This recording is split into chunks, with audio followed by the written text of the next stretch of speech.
Hi, everybody.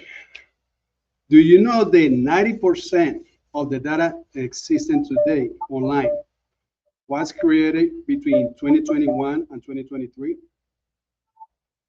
We say every time we work in technology, here in the United States, we call it Murphy's Law. If can happen, it's going to happen, right? So we all were tracking in that kind of information, okay?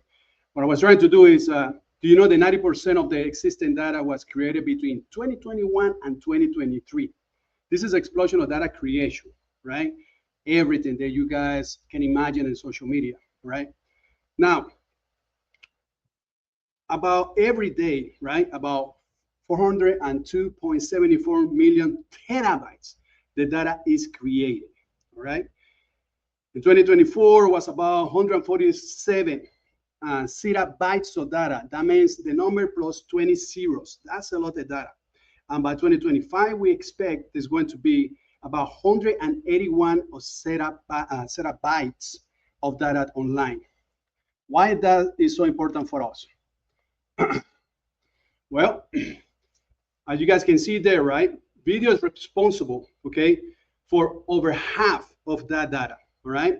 And between social media and gaming, all right, and videos, okay, we're talking about 76.27 of data that is available for research, all right, in support of OSINT, public available information, or why not? Hi, I'm grateful to be here in OSINTCon 2025. My name is Jristos Tjonajong. I'm going by TJ. I am the CEO of 507 ITP, Integrated Tactical Performance, which actually provides services on consultant services to different organizations and infrastructures, so why not? I do a lot of collaborations with Parsons TOC, Parsons Technical Operation Group. The organization is one of the leaders, right, in everything related to open source research, right, including managed attribution, cybersecurity, or why not? My background coming from 24 years of U.S. military service, 18 years of that specific military service. I did it as an operator for the U.S. Army Special Forces. I did a lot of boots on the ground real experience, all right? And I did a lot of operations in the intelligence community. I got over 15 years experience in intel community. Also, I have a certification and degree in U.S. government Homeland Security as well. The way myself and other people that work together in collaboration with Parsons TOC, right? The way we present, or always we talk to the people, right? When we're talking about OSINT or PAI, publicly available information, is trying to bring our experience. Rather than just talking about, hey, this is a slide, this is what you can do, or whatever, we're trying to show you guys real experience, right? What is going on, okay? Like I say, I had a lot of experience. I traveled 27 countries. Of course, I'm being in war. I work with different agencies, U.S. government agencies, as the CIA, FBI, DEA, and also overseas organizations as a host nation and other countries. In this environment that we're going to talk today, the open source and world of research, I like it. Now that I'm retired, right? Because I retired 24 years. What I do this because I got passion for it. I love it, right? I love it. And that's what I like to share, the experience I got with you guys, right? And of course, every time I'm going to talk, I always come back to the collaboration I got, like I say, with the Parsons TOC organizations in the United States. And I'm going to provide some information in the end for that. They got great sources, good training for U.S. governments, also for overseas as well. All right. This is what we're going to talk in 1 hour, all right? So we're trying to do my best to cover everything in these aspects. And hopefully, I'm going to have the opportunity to go to those free tools, right, that you guys can use, okay? One thing I had to mention, I born in Panama, Central America, so English is my third language, all right? If for some reason you don't understand something I say, lo siento, mi amigo, sorry, but I promise I will do my best, and I'm going to answer all your questions, right, in the end. So please make sure you guys take notes. You have any questions, just let me know. We're going to talk about OSINT and PAI, right? What is so important, especially with my background working with the US government. Legal considerations, right? Every time you do research, okay, you need to make sure you know your left and right limits. Global AI regulations. Yeah, technology is changing, right? We got artificial intelligence, right? Help us everybody to conduct research, okay? How we can take advantage of that. Of course, it's going to be some ethical considerations every time we do research. Just because I do a research, for example, in a drug cartel, right? Here in Latin America, for example, right? Just because I do some research in that and I can see they have a lot of good money, they provide a lot of good money, does that mean I'm going to lose my ethical point of my research and trying to reach them to make money, all right? So we have to consider a lot of stuff when we're doing research, because as a human, we're going to be exposed to a lot of information, especially in the dark web, all right? So be conscious with that. Why open source data? We're going to talk about different OSINT approaches and the research timeline. When you guys conducting a research, right? Where we can go right away to start looking for information. OSINT risk, right? Risk and assessment. Every time we do every time we do research, it's going to have a risk. So one of the main things everybody in this group, in this OSINTCon, you need to understand, before anything you do, before you jump to start conducting the research, you must maintain a managed attribution. That is really important, all right? For example, I'm participating here as a speaker, all right? The platform that we utilize to communicate with you guys or to see the video, the presentations, right, do not allow me to use my VPN. So I cannot use a managed attribution. What I had to do, I had to pivot to another sources, another tool, for example, a silo, all right? So create that umbrella of protection, right? Why? Because every time we go on the internet, we need to learn that. And I'm going to talk a couple points at that. For example, computers. How many of you guys have only one user in the computer? You have one login in that computer, you're wrong, right? You always have to maintain two. One is the admin and one is going to be a user, right? We're going to talk more about that. And of course, we're going to talk about some methods and tools related to research methodology and artificial intelligence consideration, all right? And of course, I got the opportunity to have my presentation. I am in my environment, in my classroom, so I can see my screen. Also, I can see you guys comment. So everything's going smooth right now after the little bump I got in the beginning with the double echo. All right, let's talk about the OSINT world, right? Open source intelligence, okay? It's a collection and analysis of data gathered from open source, right? Publicly available information. I relate a lot to publicly available information on PAI, all right? And you guys know that. OSINT is primarily used in national security, law enforcement, and business intelligence functions. That's for me, as a previous military, OSINT means, right? It's an intelligence function, okay? So we're going to collect we're going to collect information to support intelligence operations. That's what it means by that, right?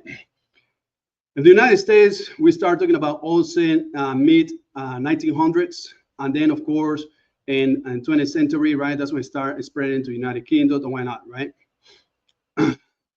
So, I mean, late 1900s as well. Now in the United States here, we define the OSINT as intelligence derived from publicly available information, right? Pretty much we're saying the OSINT cannot exist without the publicly available information. That's important, right? And of course, we got to have other ones. For example, NATO, right?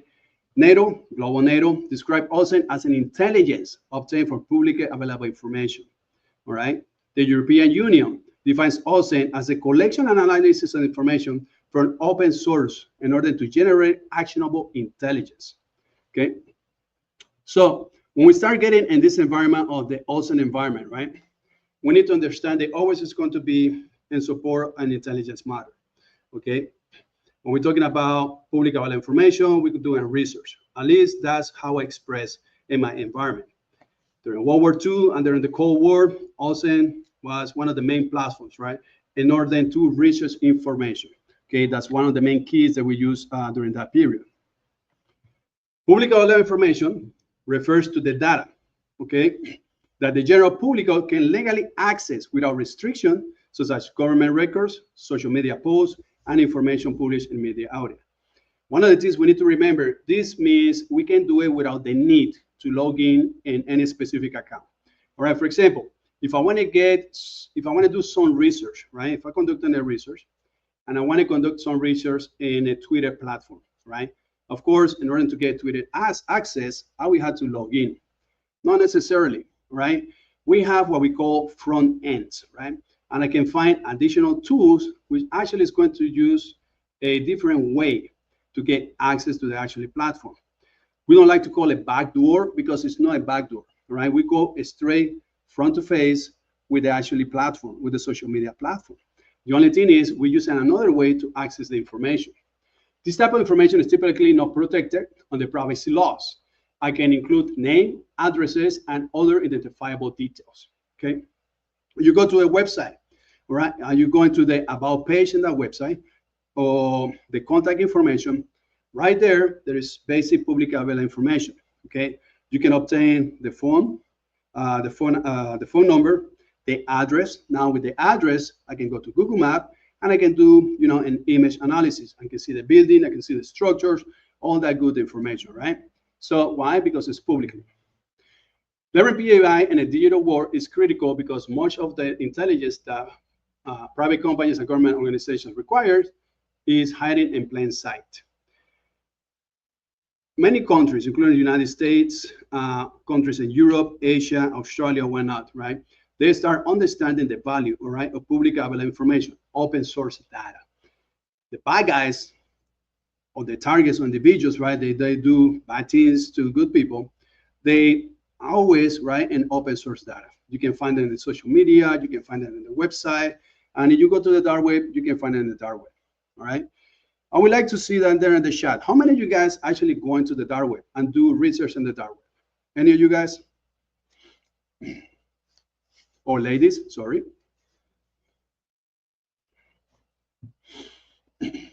One thing we need to consider when we do research in the dark web, right, is the risk, right? You guys going to expose yourself a lot to all different type of threats. That's one thing that we need to remember on that, okay? All right, what is the value of, okay, thank you for that comments in the chat, appreciate that. But we're going to talk a little bit about the dark web, and I'm going to show you some good sites to go to that. Well, of course, I'm going to talk first about managed attribution. Now, when we're talking about the PAI, the public available information data, right? There is some uses, right, that we can take advantage in that. Marketing and advertisement. Companies need this public available information to understand the consumers, right, trend. How much they actually using that product, right? In order to see, hey, I need to change it. Do I need to assess, all right, the competition? What I have to do for that? Does the U.S. Deep State on the dark web? Not necessarily, but we're going to talk more about who actually created the dark web later on, right? So be prepared for that. All right. Also, we can use it for business intelligence analytics, right?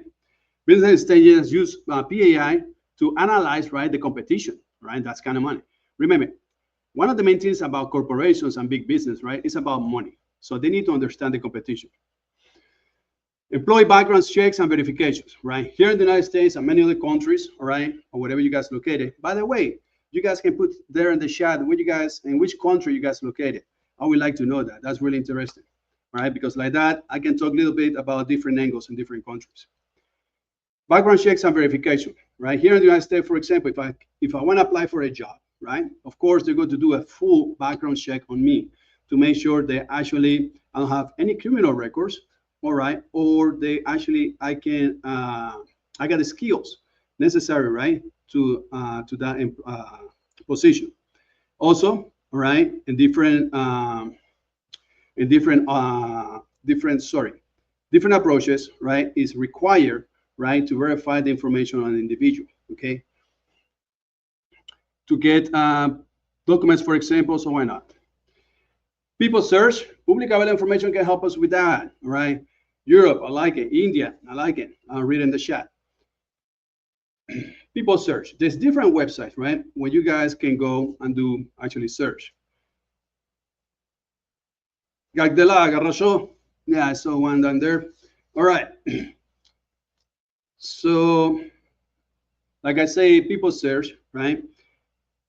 You can use URLs, basic dorking, all right, to find information about an individual, people, email accounts, or why not.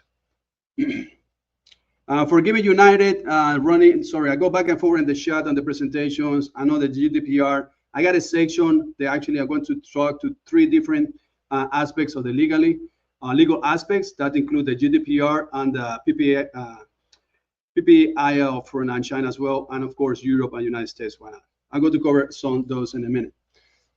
Also, we can do research and journalism, all right, and government and law enforcement. Okay, that one is actually we can do find criminal records, right, from individuals. Depends on what type of research we do, right? One thing that we need to remember: OSINT cannot exist without PEI. If we don't have the access to open source data to publicly available information, we can do nothing with the OSINT, right? Which actually is a support intelligence aspect, right? We cannot, okay? So that's why always PEI can exist by itself. Research process, all right? Open research data. That's what we do, all right? Just be conscious in that. Let's start getting into the legal considerations. The legal landscape surrounding OSINT, right, vary significantly between the countries. America, Europe, Asia, influenced by factors like privacy laws, all right, freedom, information status, cultural attitudes, or why not? Okay, in that one aspect I got under in that diagram, right, you can see cybercrime, organizational crime, cybersecurity, social opinion, and sentiment analysis, right? All these aspects sometimes can be controlled by specific governments, right? In the US, OSINT is generally lawful as long as the information is publicly, right? And it's not obtained, right, through illegal means. As long as that information is public, you can get access to it, right? That's an example. Practitioner, right? All you guys and ladies, they are in the group, right? They actually do research and public available information in support of OSINT or support other agendas, all right? You must navigate complex landscape of regulations, particularly, all right, concerning the privacy. If you are a private investigator, you got private investigators, normally they got a little more freedom. You work for an organization linked to the government, you got to have more restrictions, all right, because you had to be by law, all right? Private investigators also have to be by the law, but they got a little more freedom when they're talking about the research because it's based in the organization policies, all right? All right. Awareness of local laws and practices is crucial for anyone engaged in OSINT. Okay, that's one thing that we need to remember really, really well, right? And of course, we got to talk about these different approaches right here, right? The Berkeley Protocol on digital open source investigation, right? Public available information is a set of guidelines and best practices developed to enhance the capability, reliability, all right, and the applicability of open source investigation, especially in the context of collecting and analyzing data, all right? This one actually was published in 2021, all right, in the United States. Of course, we're going to have the GDPR. For those actually work in Europe, you guys really familiarize with this one. We're talking about OSINT, right? The GDPR pretty much indicates left and right limits on that, okay? The GDPR is a comprehensive data protection law enacted by the European Union, all right? It took effect on May 25th of 2018, right? It's aimed to enhance the protection of individuals, personal data, and privacy within the European Union, right?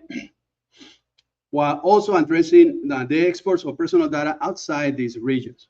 Why? Because they like to protect the citizens. They like to protect the individuals, right? The people.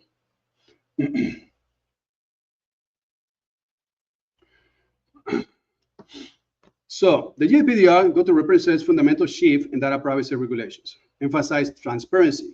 One of the main things is transparency, okay? That's one of the things when we're doing research, make sure everything is transparent, okay? Remember, it's going to be linked to the ethical aspect of that. That's kind of important. The Personal Information Protection Law, right? That one is based on China, okay? It's a comprehensive data protection law enacted in China that came into effect in November 2021. All right. It is considered one of the most significant legislative development in the realm of the personal data protection in China, aiming to enhance individual privacy rights and establish a framework of the handle of personal information. Now, for us, we actually do research. Whatever country you guys are, each country is going to have different limitations, right?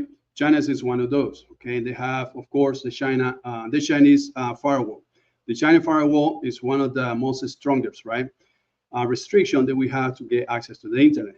They control everything that go in or out of China, right? That's kind of important when we conduct research, right? Even corporations. If you're a corporation or individual that you guys going to work in China, and you have some business in China, which actually a lot of people does, nothing wrong with that, right? You have to be conscious that every time you go to the internet, your cell phone, your computer, whatever, they're going to monitor everything you do, okay? So you have to be aware of that. Now, let's talk a little about AI and the research process, right?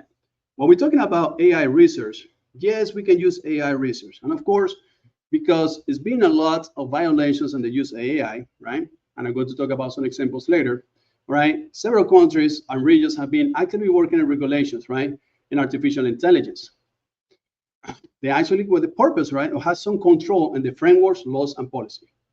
Okay, and you can see some examples there. We got the United States, the European Union, and of course, we got United Kingdom, China. We got some global initiatives, right? And we got the industry and self-regulations, right? Some platforms automatically, they set some regulations.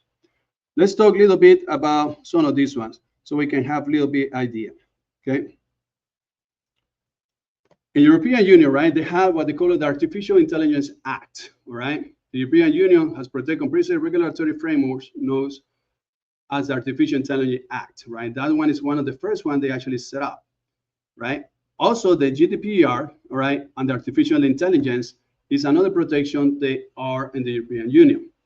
In the United States, right, we got the national AI strategies, right? The US government have released multiple documents outlining the strategies of AI.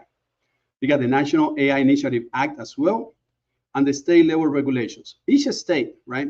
Actually, here in the United States, the first one was California. For researchers, you guys trying to get some research in these countries, right? This is what we talk about this. So you need to understand your environment, right? Before I start conducting a research in any specific area, right? I need to assess my area operation, my AO. I need to understand, okay, what is the strength and weaknesses that I'm going to face, right? If I could start conducting research in a specific country, okay, what is going to be the brick walls that are going to hit, all right? And what I can do or I cannot do, right? That's kind of important. That's why we need to understand some of these policies. In the United Kingdom, they got what they call it the Artificial Intelligence White Paper, right? They published this in order to have some control, right, on the island principles of the responsible use of AI. Because yes, it's been a lot of violations in the use of AI, right? For example, there has been on LinkedIn, I saw a couple individuals, actually they published the book, right? And there has been other individuals, they're using AI, right, to mimic or copy that book, and then they publish that book as their own creation, all right? So that's a big violation down there, right? That's why all these AI laws start coming on board, right? Trying to protect, okay, the individuals, the citizens. China had the AI regulation, right? China has been proactive in developing regulations surrounding the AI. And of course, globally, United States and China, right? They fighting a lot between who's going to dominate the AI infrastructures. Nevertheless, where we got another countries, I say India, Australia, European countries, Russia, and whatnot, trying to be on board, right? But there is some specifics, right? They're trying to achieve, and that's one of the things that we need to understand. When we're talking about global initiative in protections of the AI, right? It's something that's called the Organization for Economic Operations and Development, has established principles for trustworthy AI, encourage members and countries to adopt policies that foster innovation without addressing ethical concerns. Now, all the countries worldwide are going to join these type of organizations like that and apply these principles to the AI approaches? No, they don't. All right. So we be too conscious in that. Now, as a researchers, sometimes we can take advantage, right, of these different approaches. So here, there's a little graph. I think you guys can see it really well down there. Of the 195 total countries, right, 32 have a net comprehensive AI regulations. 29 are working on implementing and finalizing the laws. 53 countries are in the initial or drafting stage, right, to do that, right? You can see in the dark green, right, all these ones are already in effect right now, all right? The light green, right, they're in the process to do these regulations, right? They're in the development process to achieve all these ones, right? And then yellow, they got some initial regulatories when everything on gray, right? Down there in the image, you can see it's no AI regulations overall. Why we need to understand this? We need to understand laws and policies, right? Regulations, because like that, we know how deep we can go in the research without, right, breaking the law. That's one of the things we need to understand, okay? So far, so good. Everybody understand me?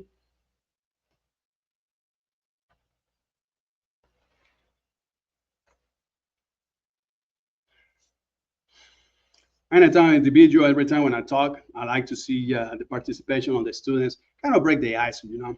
So I'm trying to have that interaction. That's kind of important when we do online presentations. When we're talking about AI, ethical considerations, right?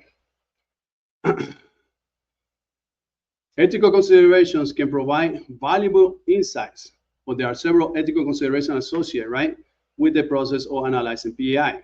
Privacy concerns, informed concerns, data accuracy and verification, that's really important.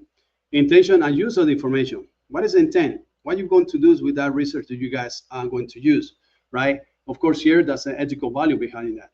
What's the legal compliances behind that research that you guys conducted? Thank you, in the chat. Legal compliances, manipulation and misuse. Misinformation and disinformation. Of course, everybody see it, right? It's worldwide, right? Even when it's coming from way back during the Spanish War, right? It's called, used to call yellow propaganda, right? Back in the days, misinformation, disinformation, right?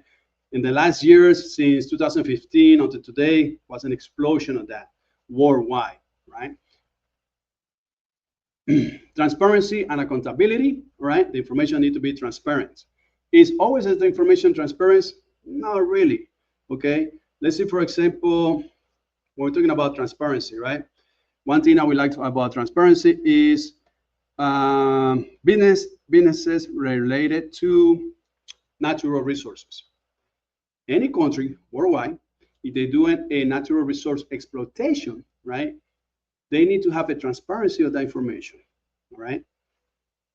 Not all countries do that, all right? Influence operations as well, exactly, right? So that's kind of important to understand, right? But we, as a researchers, right, if they don't have that transparency, right, how we can find the information, there is always a way. I am a true believer that it's not such thing as a black hole, meaning there is no information. The information is there. You just need to pivot between different approaches, right, to get access to it, right? That's one of the main things.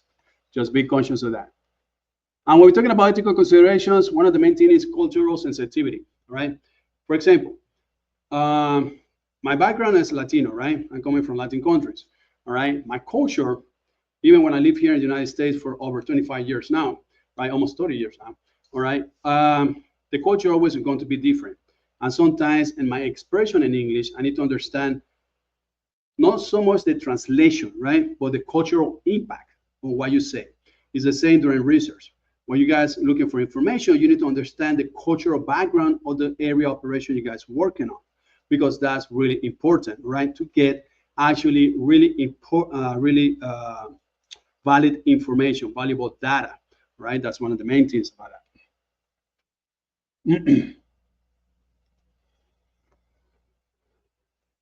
PII laws, global AI regulations, and ethical considerations are vital importance for the OSINT researchers, right? In order to navigate, right, all the public available information data. This regulation not only provide legal safeguard, but also enhance ethical standards, credibility, and accountability within the field. If you open in this environment, sooner or later you go to build a reputation, and your reputation is going to follow. If you have a reputation where always you do whatever you do, violating ethical approaches and legal aspects, your reputation is going to the floor. You can see on LinkedIn and conference like this one, like OSINTCon 2025, when all centers and researchers, right, we actually share our information, share our knowledge, right? So our reputation is going to follow no matter what. Remember that. Why we do open source, right? In order to support OSINT or research data. Why we do that? Well, in the world of open source data, the flow of information is moving fast. And you guys and ladies know that, right? Constantly changes, right? Government data. What type of information I can find in the government, right? In a specific country. It's straightforward. That's right. All right. When we're talking about government data, what type of information I can find? Just think about outside the box, right? What we mean by thinking outside the box is like, hey, I got my visors, I go straight forward, I know what I had to do. But sometimes you have to have a imagination. Remember when you were a kid, when you were a child, all right, and you used to play? I grew up in the jungles of Panama, right? My team was climbing trees. I imagine I was a Spider-Man, right? So I have that creative mind, right? So when we're talking about have that thinking outside the box, right? Just try to think another ways, right? Where you guys find the data or where you guys can go and find the information. In the government aspect, I can go to census data, all right? Some countries do the census every 4 years, every 5 years. You can find information, right? And specifically, it's going to have a atmospherics data. You guys can understand the cultural aspect, all right? What's going on in that specific data. Open government data portals. That's right. Okay, Vlad, and we're going to talk about that in a minute as well. Open source data portals, right? There's different ways where we can get access to government websites, all right? One of the easiest way is to understand the ISO 2-letter country codes for a specific country, all right? And you go to Wikipedia and you type ISO 2 letters country code, you're going to have a list worldwide, right, of the actually 2 letters country code for that specific country. Why we use that? So we use it because domains, right? Remember, when you got a website, you got your domain, right? So you got your domain, Amazon.com, right? That.com is your top level domain. If I'm going to the United States, right, and I'm going to the FBI government, for example, one of the websites top level domain, and the end is going to be .gov, G-O-V, right, or .us in many instances. If I'm going to Russia, it's going to be .ru. If I'm going to China, it's going to be .cn. That's what it's really important to understand, that 2-letter code, ISO 2-letter codes, right? So you guys can drop the information when you guys creating Google Dorkins, right? When you guys create Google Dorkins, you can narrow your research, right? One of you guys, at the end of my presentation, just remind me to do an example of a Google Dorkin flow. All right, please, don't let me forget that.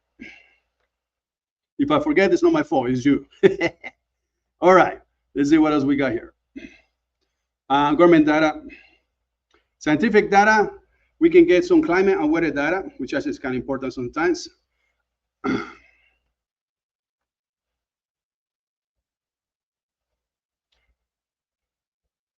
That's a really good topic, you guys. A strong topic what you guys talking down there in the chat, right? So I try not to engage too much in that because I'm going to talk a little bit about when we go to the dark web. All right. All right. Health data, right? Health data can provide a lot of information about a specific country, right? Health surveys can identify ethnicity, all right, in specific regions, type of illness, right, affected by a specific group, or why not? Right? Social science data, we can get public opinion surveys, right? I'm trying to see if I'm conducting a research about a mining site in a specific country, right? I can go down there and try to see what the people talk about, all right? What is so important? Financial data, machine learning databases, data sets, and open educational resources, right? So this one are different aspects that we can get related when we're talking about open source data. I know there's a lot of information out there. As one of you guys mentioned down there in the chat, Believe me, I'm reading critical infrastructure intelligence. Yes, that's a really good one too. All right, I'm trying to cover the most basic information I can in 1 hour for you guys. But yes, definitely it's a lot more information. In context of open source intelligence, right? We're talking about OSINT, right? There's different levels, okay, of functionality when we're talking about that. And if you go online, you can find the information, okay? And it's based in tiers, right? They call it tier 1 to tier 5. Okay, when tier 1 pretty much is going to be your basic OSINT, right? Which actually you're just going down there, conduct to a Google Dorking, right? And trying to find for information. You got to have your tier 2, which actually involve more structured data collection and analysis technique. Here now we're going to use some of the advanced techniques and Google Dorking and why not, and maybe some tools to analyze social networks as Maltigo, Sayari, right? Or why not? If this one's going to be available after that, OSINTCon can answer that. Tier 3, sorry, involves sophisticated analysis process, all right, and many incorporate technologies to enhance data gathering interpretation, all right. Here now we're going to more advanced tools, right? Some of the tools that we have in the environment is I2 Analyst Notebook, right? It's one of those, and another civilian one is Palantir. They can be used for that. And then, of course, we go to expert OSINT, right, or tier 4, right? Tier 4 OSINT operation require advanced analytical methodologies and expert knowledge. Now here we're talking about geoanalysis and tactical OSINT. Yeah, tactical OSINT is going to be related to what we're talking about, the strategic approaches or the OSINT environment or the tier 5, right? Why? Because it's going to have a desired end state or goal in order to support an intelligence approach for a specific mission or strategies. That's one of the things about the tactical OSINT. Tier 5, right? Like I mentioned down there, is the highest level of the OSINT integrate into strategic decision-making and operations, right? Now here, when we're talking about tier 5 OSINT, we're talking about the government level, right? So it's going to be a strategic value in order to support national defense, national security, or why not, right? Pretty much, if you work for an agency or work for the government, you're going to be related to all this. If you actually private investigator, you got your skills, or why not? You're pretty much going to be between the tier 1 and tier 3, all right? And intermediate and the basis pretty much, you go in the internet and you do the research yourself, right? Just be conscious in that when we're talking about OSINT tiers level, right? Now, how far, no, I don't call it tiers, all right? That tiers information, let me go back to that slide.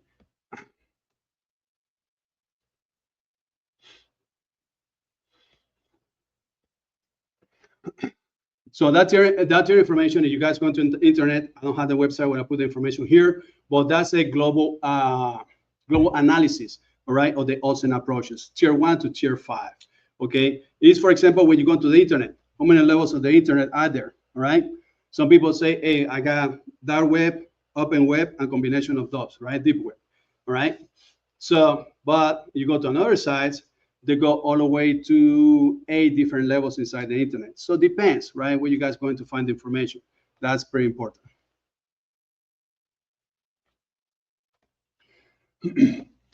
When we're talking about more examples of the techniques, right, it's going to be based also, I mean, these tiers is going to be based on the tools, right? The tools want to enhance by your research process, which actually going to enhance that tier level, right, to 3 and 4. 4 and 5, like I say, that's more linked to the government and to the core of the OSINT, which actually is an intelligence asset, right, in order to support government intents, right? That's what the tier 4 and tier 5, they're more related to. You go for the government, whatever it's in Europe, India, whatever you guys look at it, you power the actually government, all right, and you work as an all center, right, and support intelligence asset, intelligence information. They're actually going to support actually real mission and strategies. That's what the tier 4 and tier 5 level is getting to more into their aspects. Now, whoo, time is flying. I'm trying to get time is flying. I have only about 16 minutes, 17 minutes, something like that. Hey, OSINT 10, do you guys, if for any reason I go over the time for 5-10 minutes, is that one a problem? I just need to know. Just put it in the chat, please. Timeline for information. Okay, so how fast we can get the information, right? If something happens right away, the first thing I'm going to do, I'm going to social media. All right, let's see an aircraft crash, right? The first thing I want to do, I'm going to social media because the information is going to be there, right away, right? Within the days, I mean, couple hours, days, or why not, right? It's going to be in the news, okay? I can find the information in the news, radio, newspapers, or why not? After a week, I can find the information in actually magazines or articles, okay? Then, of course, I'm going to have scholar journals and books, which actually is going periods from 3 months or to a year or more, right?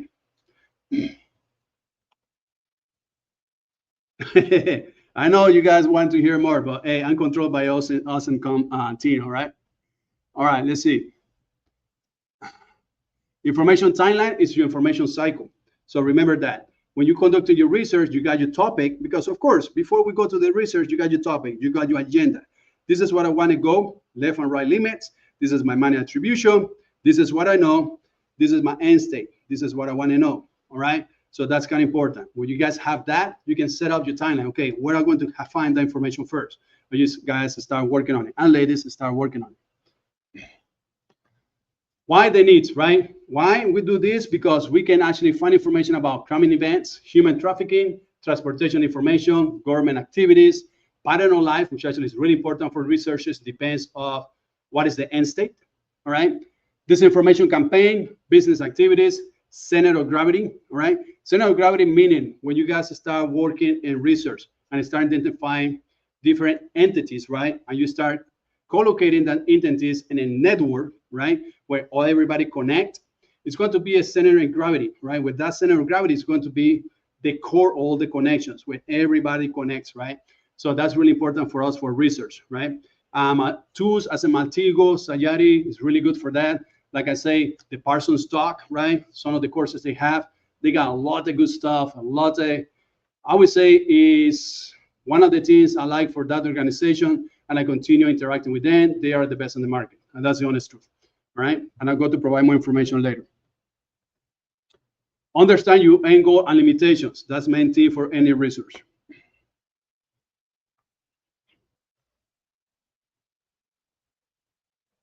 That's kind of hard, right? Depends where you're working within an organization, right? To conduct your research, the organization is going to manage, right? What is your left and right limits, right? If it's not, you're a civilian contractor, why not, right? You limits are not restricted, but you understand what is going to be the consequences, right, of doing something that is not right, and that's the main thing about that.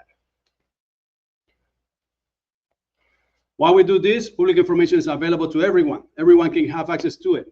People talk, right? Politicians, criminal gangs, organizations, military. Hey, I can go online and social media and find information about criminal activities, gangs, so why not? I can go to the dark web, like somebody is saying there, right? I can go to these different chat rooms or forums and find a specific individuals talking about specific topics, right? Which actually going to identify those individuals as a threat for the society.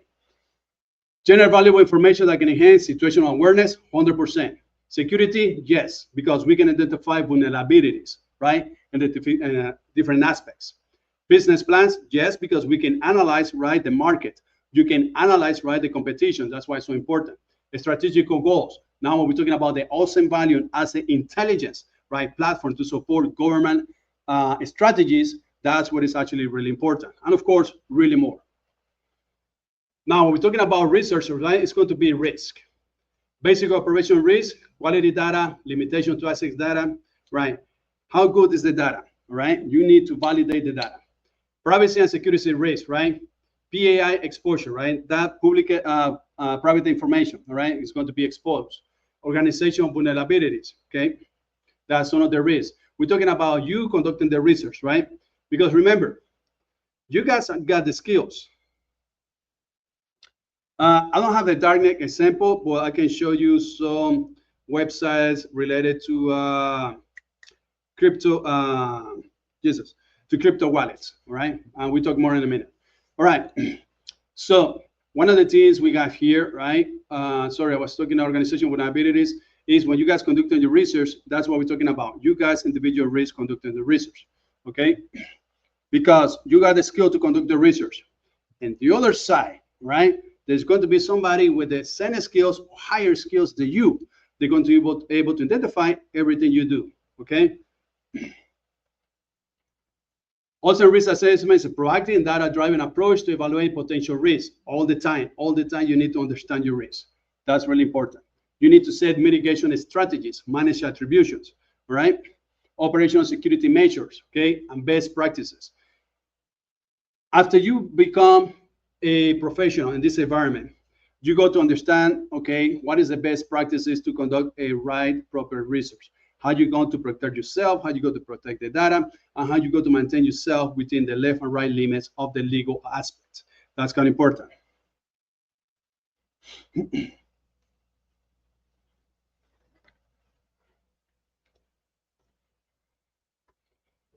Research methodologies, and you guys know that, right?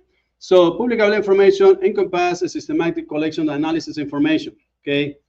Public research and OSINT are not interchangeable terms, right? We need to understand that PAI is completely different to OSINT. It's completely different terms, right? OSINT is based on intelligence. PAI is based to research. PAI research, OSINT collection, right? PAI focus on leveraging freely available data from sources like websites, social media, government databases, public records, you name it.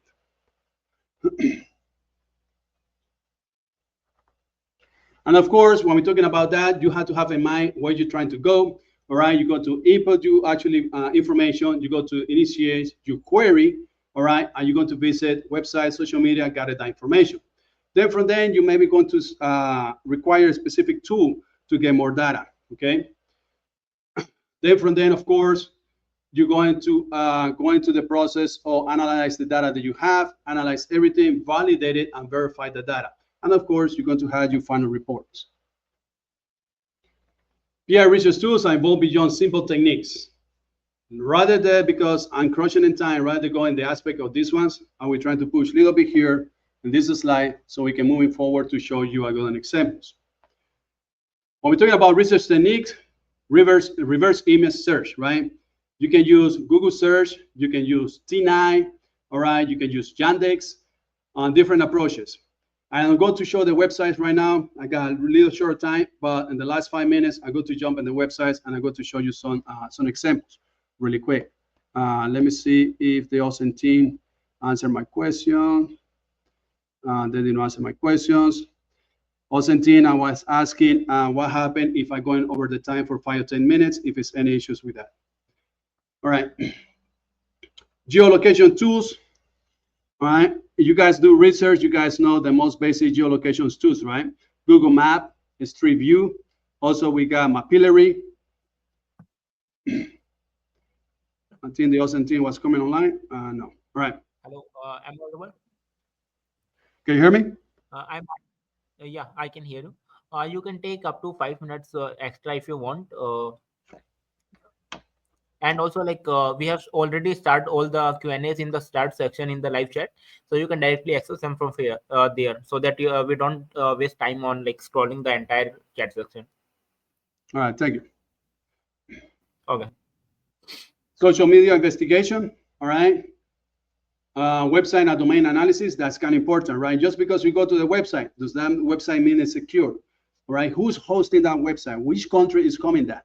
Hey, I can go to what is it? Flagpole, all right, in Firefox. Firefox, really quick, talking about browsers, right?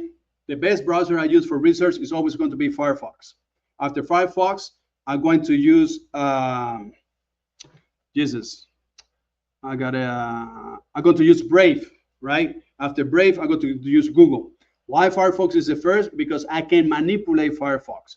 I can create different type of profiles inside Firefox. I can add a bunch of different extensions inside Firefox to maintain my websites, my browser secure. That's why we use Firefox the most. And I'm going to show you an example later on, all right? The use of third-party tools is open research presents several significant risks that researchers should carefully consider, right? And that's really important. When we're talking about third-party tools, if you use another platform, another website, why not? You must conduct your research, all right? The last thing you want is you pin a website or you pin a tool or whatever, and what they do is collecting all your data, all your queries, they're collecting all your data. What happens if I collect all your queries, right? If I collect all your queries, I'm going to create a pattern of life of your behavior and your research. Now I can exploit you, right, to my advantage. So be aware of that. Like I say, the same skill you have, somebody in the back going to have the same or more skills than you, all right? AI for research. Artificial intelligence can enhance open source data research, right? One thing we need to be aware when talking about AI is hallucinations, right? Hallucinations refer to the instance where artificial intelligence generates false or misleading information. We need to be aware of that, okay? Now, question, can we use AI to conduct research? Yes, you can. Can I use the data the AI produce as a final research product? No, you cannot. You still have to validate that data, where that data is coming from, all right? And remember, all AI platforms, they interact different. For example, I got some different platforms here, Deep AI, Bing, Copilot, and ChatGPT. If I go into Deep AI and I add right there, I don't know if you guys can see it, all right, on the screen, and I say, and you start asking to that AI platform, when was your last update? In the case of Deep AI, it's going to say it was 2023. What that means, if I go into Deep AI and I ask it, hey, who's the president of the United States? Believe me or not, the system is going to say it's John Biden. Why? Because the last update was in 2023. Deep AI is one example, right? They cannot provide actually current information. That's why you must do your research if you want to do AI. In the Parsons talk, right, the organization I was talking about that I collaborate with them, they actually developing an AI course, which is just going to be available. And we provide the link for all that information in the end of the presentation, right? Now, Copilot is a really good, right? One of the things I like for Copilot, for example, if you go to a map and you have a grid coordinates, you can type the grid coordinate inside the AI and say, hey, I want the latest news in vicinity of these grid coordinates. And the system is going to provide that results for you. All these different platforms, they interact different. So you need to understand how they work, right? By asking simple questions to the AI platform itself. When was your last update? Can you provide live information or correct information? All right. So that's the main things we need to know about the AI. Effective AI research rely more on understanding methodologies, right, and approaches. Success comes from combining multiple techniques and maintaining rigorous documentation practices. Woo! Time is flying. What I'm going to do is, yeah, that's what I'm going to do. Let me tweak my system here a little bit.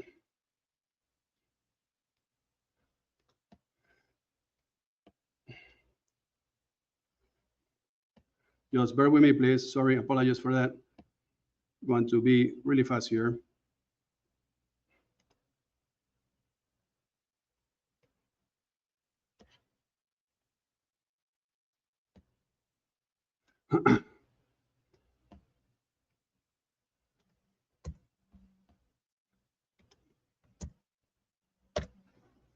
All right, I put a couple of websites down there for you guys, and we're going to discuss that in a minute, right?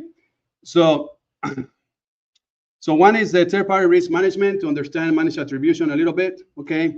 The other one is married traffic, and we're going to talk about that one in a minute. As a matter of fact, let me add this one here too as well.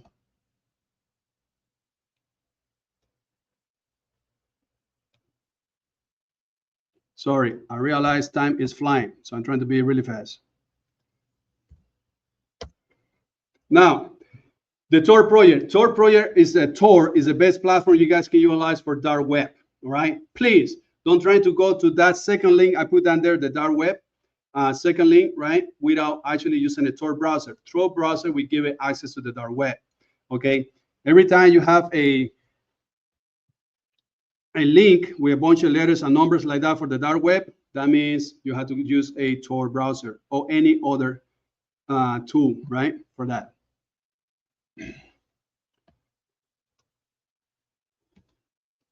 Right. Can you guys see my screen? Oh, I know sharing. Ooh, all right. Let me do that.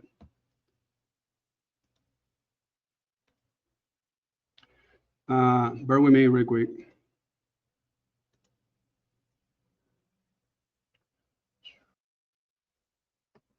No, Vlad, stop. It's no porn sites. That's nothing related to that. That's the only thing. When you guys go into the dark web, all right, be careful. The dark web don't have any censorship, all right? So you have to be really careful when you navigate on the dark web, all right? So can you guys see the screen I'm sharing?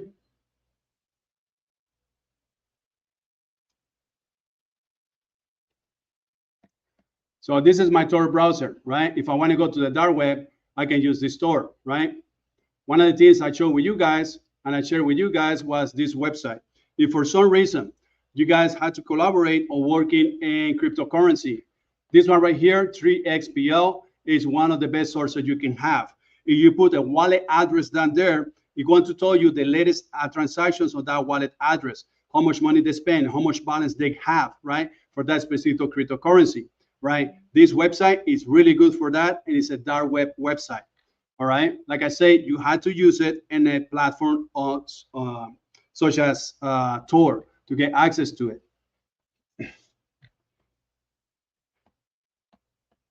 All right, let me go back to the other website. There we go. This one right here, right? Silent. You guys can see it? Yes. This one is really good. Let's look at the title of that. Silent, the ultimate AI OSINT search engine, right? What they do is you can look for specific data, right? And you can use any of these actually platforms, select any of those to find information using AI, okay? So that one is one of the good websites that I like to use for some of the information. All right. I drop all the links for you guys down there in the chat. Main points, right? Because I know I run out of the time. All right. Methodologies and tools, right? Make sure you guys learn your skills. Let's talk really quick about managed attribution. Please, please, please, before you conduct any research, you must maintain a solid managed attribution. Simple things. You have a computer, never create 2 accounts on the computer, right? That's the main thing about that. Yes, I saw that. Let me go back here really quick. There we go. It should pop up in any seconds, and you guys screen, right?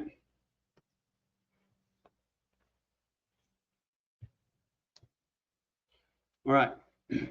So what I was saying before the slide present, right, is managed attribution. If you have a computer, please ensure you have at least 2 accounts in that computer. One is going to be your user account. The other one is going to be your actually admin account. You never touch your admin account to conduct any research. You only use your user account for that. If I am a hacker and I hack your computer as a user, all right, the access to the data is going to be minimized. If you have using that computer as an admin, I'm going to have full control of actually that admin account. All right, just be conscious in that. All right, I present the slide. Can you guys see the slide? Because I have it down there with the point of contacts and more. There we go. Now it's there. All right. I talked before about Parsons, right? You guys hashtag that one down there, Parsons Technical Group. You guys can find that information right away. Like I say, those are a really good organization. Let me do something here really quick before they kick me out. Sorry, OSINTCon team, I run out of time. I promise I'll be really quick here. All right. Here is the link if you guys want some. I put it in the chat. That's the link if you guys want any training. Also, you guys have down there my email address, all right? And also my LinkedIn account. Feel free to contact me if you guys want to have any more information about OSINT, training, resources, or why not. Open Source AI. Open Source AI is actually a really good book, all right? I know that because I created it. It's mine, all right? So I created that book. It's still on the system. Let me see. Let me publish that one right here. And it's down there in the chat room for you guys. Well, I went over the time. My apologies for that to the actually organizer, to the people there, to the host, the guys who organized the event. All right. Thank you so much for you guys' time. I really appreciate it. Like I say, I have a lot of passion for this environment. Please feel free to reach to me in my LinkedIn account. Why not? All right. Pop any question, send me an email, whatever you guys want. I always going to be available for you guys.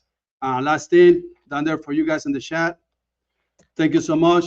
And also, every time I work in this environment, if you want to send something, the email to me, like, hey, your training was terrible or your training was good, that actually I will value that, because that actually is going to be my car representation as an expert. Thank you so much. God bless you guys. Be safe, whatever you guys do, whatever you guys conduct and your research. Remember, managed attribution is a safety way to be. Thank you so much. Thank you.